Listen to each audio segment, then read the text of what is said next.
जय माता दी मित्रों, कैसे हो आप सब। आशा करते हैं आप सब अच्छे होंगे, खुश होंगे। मित्रों, आज का हमारा विषय है देवी देवता और भूत प्रेत की सवारी में क्या अंतर होता है और क्या संकेत होते हैं। देखिए मित्रों, बहुत सारे भक्त ऐसे हैं जिन पर कभी कभी वे ये सोच लेते हैं कि हमारे पे देवी देवता की सवारी आई है, पर आती उन पे भूत प्रेत की है, पर उनको पहचान नहीं होती। मैं आज आपको इन चीज़ों की पहचान ही बताने वाली हूँ। देखिए, जब आपके ऊपर भूत प्रेत की सवारी आती है तो क्या होता है, आपका अपना सिर हिलना शुरू हो जाएगा, पैर मुड़ने शुरू हो जाएंगे। जो हाथ की मुट्ठी है, आप मुट्ठी पूरी बंद कर लोगे, उंगलियों के एक साथ मिलाकर पूरी मुट्ठी आप बंद रखोगे, बिल्कुल खोलोगे नहीं। और आपके मुंह से जो है झगूड़ आने शुरू हो जाएंगे, मतलब झागे आने शुरू हो जाएंगे। इस तरह से जो है भूत प्रेत की सवारी आती है, यही इसके लक्षण होते हैं।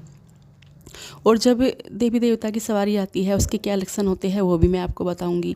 देखिए, जब मान लिया आपके ऊपर भोले बाबा की सवारी आई है, या भैरवनाथ की आई है, या माँ शेरों वाली की आई है, या माँ काली की आई है, तो जब इनकी सवारी आती है ना तो आप अपनी मुट्ठी बंद करोगे, ना उंगलियों को मिलाओगे, उंगलियों को खोल कर रखोगे, अलग अलग रखोगे, और ना ही आप अपना सर हिलाओगे।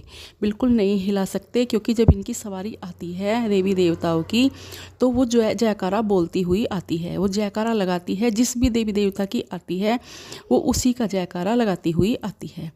और जब भूत प्रेत की सवारी आती है तो वो जयकारा बिल्कुल भी नहीं लगाती, बिल्कुल गूंगी सवारी आती है। बस आपके साथ में गलत हरकतें शरीर में होती हैं। तो ये पहचान होती है देवी देवता की सवारी की आने की और भूत प्रेत की सवारी आने की।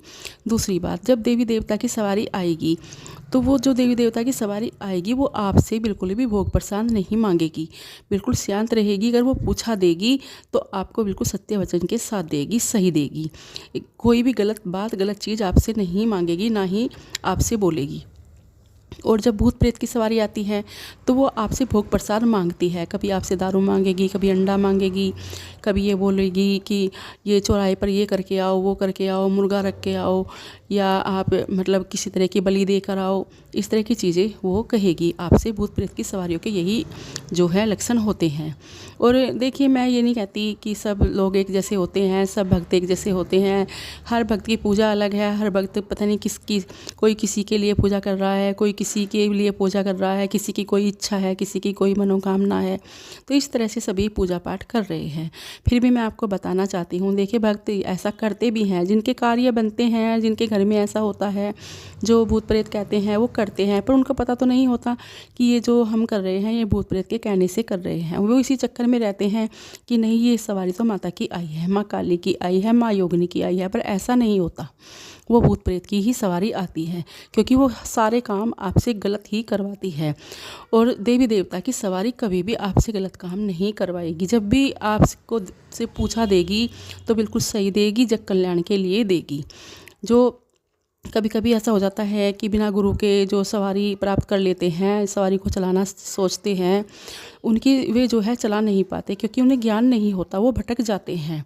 और कभी किसी भगत के पास चले जाते हैं, वो क्या करते हैं, उनके ऊपर और नेगेटिव चीज़ छोड़ देते हैं। जो पहले से ही उनके अंदर नेगेटिविटी भरी हुई है, वो जान जाते हैं, तो एक दो वो और छोड़ देते हैं। वो सोचते हैं कि हम तो इनके पास गए हैं और हमारा जो है यहाँ पर जाकर अच्छा ही होगा या अच्छा ही हुआ होगा। पर ऐसा कुछ नहीं है, भक्त तांत्रिक किसी का अच्छा नहीं करते। देखिए, सवारी वाले को तो वहाँ बिल्कुल भी नहीं जाना चाहिए। अगर सवारी वाला वहाँ चला जाए, कोई किसी की सवारी को बांध नहीं सकता, उतार नहीं सकता, क्योंकि ना तो सवारी का बंधन हो सकता है, पर हाँ उतारी जा सकती है, उतारी जा सकती है। भगत जो होते हैं वो जान जाते हैं कि इनके अंदर जो है सवारी आई है, देवी देवता की आई है, तो वो जो है सवारी को उतार लेते हैं। और ये भी उन्हें पता चल जाता है कि भूत प्रेत की आई है, तो वो नेगेटिविटी और भर देते हैं। इसलिए सवारी वाले को किसी भी भगत तांत्रिक के पास कभी नहीं जाना चाहिए, सावधानियां बरतनी चाहिए। तो मैं आपको जो बता रही हूँ, ये भूत प्रेत की जो सवारी है ये आतंक मचाएगी, आपके घर में दुखों का भंडार हो जाएगा, बिल्कुल बेकार आपका जो है जीवन हो जाएगा। जैसे आप सो के उठते हो, तो अगर आप पर देवी देवता की सवारी आई है तो एक शांत स्वभाव से आप उठोगे, बिल्कुल नॉर्मल उठोगे, बिल्कुल ही सौम्य आपका मन होगा। और अगर आपके ऊपर भूत प्रेत की सवारी आई है तो आप जो है बिल्कुल भी नॉर्मल नहीं उठोगे, एक शैतान की तरह उठोगे और आपकी जो भाषा होगी वो नॉर्मल नहीं होगी, सौम्य नहीं होगी, उबड़ खबड़ भाषा का आप यूज करोगे। तो ये पहचान होती है देवी देवता और भूत प्रेत की सवारी में। दूसरी बात, अब शब्द बोलना, ये सब जो है भूत प्रेत ही करवाते हैं, क्योंकि भूत प्रेत की सवारी जो आती है वो सारे गलत काम ही करवाती है। आप उनकी डिमांड पूरी करते रहते हो, जो भी वो करवाते रहते हैं आप करते रहते हो, पर उनकी डिमांड कभी भी पूरी नहीं होती।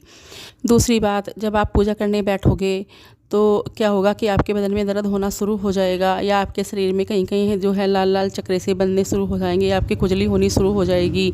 ये भूत प्रेत की सवारी के ही असर होते हैं, क्योंकि वो आपको पूजा पाठ नहीं करने देते, उनके पूजा पाठ पसंद ही नहीं होती। अगर देवी देवता की सवारी आई है तो जब आप पूजा पाठ करने बैठोगे तो आपका मन करेगा कि मैं जो है बस पूजा में ही बैठा रहूं या मंत्र जाप करता रहूं।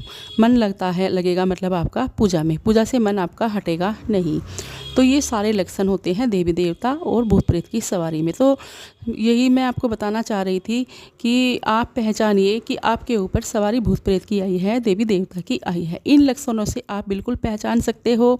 मैं आपको फिर भी यही बात बताना चाहती हूँ कि भूत प्रेत की सवारी आपसे जो है गलत चीज़ें, गलत भोग मांगेगी, और देवी देवता की सवारी आपसे भोग बिल्कुल भी नहीं मांगेगी।